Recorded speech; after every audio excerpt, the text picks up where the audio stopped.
So next question. Ohmic and non-ohmic device கொடுத்திருக்கு. Actually அது கரெக்டான கொஸ்டின் இல்ல. Ohmic and non-ohmic material or conductors. Ohmic and non-ohmic material. So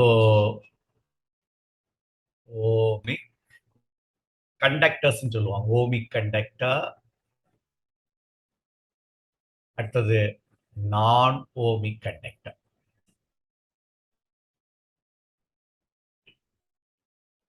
So ohmic conductor என்ன? Non-ohmic conductor என்ன? There was simple. Ohm's law obey பண்ணுச்சுன்னா அது ohmic conductor. வோல்டேஜுக்கும் கரண்ட்டுக்கும் ஒரு graph போடு.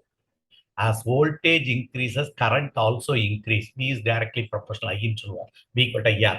அப்போ இந்த கிராஃப் ohmic conductor. வேற ஒன்றும் இல்லை. Good conductors are ohmic conductor. அப்போ என்ன எழுதுவோம்? First point, the conductor or the material obey Ohm's law is called ohmic conductor.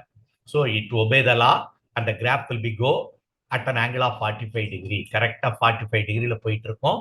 இதான் ohmic conductor. அப்ப non-ohmic conductor என்ன?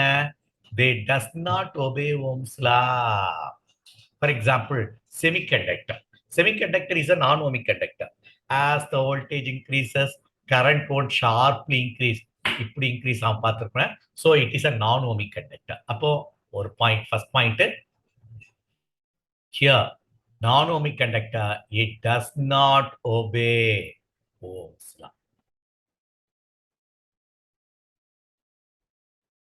So ரெண்டு பாயிண்ட் எழுதலாம்.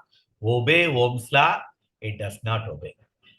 It, when we draw the graph, it is a straight line. When we draw the graph is not straight line. It varies with voltage and current is not directly proportional. That's all. This is the difference between ohmic conductor and non-ohmic conductor. It obeys Ohm's law. It does not obey Ohm's law. When you draw the current, its straight line goes at 45 degree. It does not goes in a straight line. It is a curve that we are getting it. That is non-ohmic conductor. It is a graph of semiconductor. Semiconductor graph இப்படிதான் இருக்கும். So semiconductor is an example for good example for non-ohmic conductor.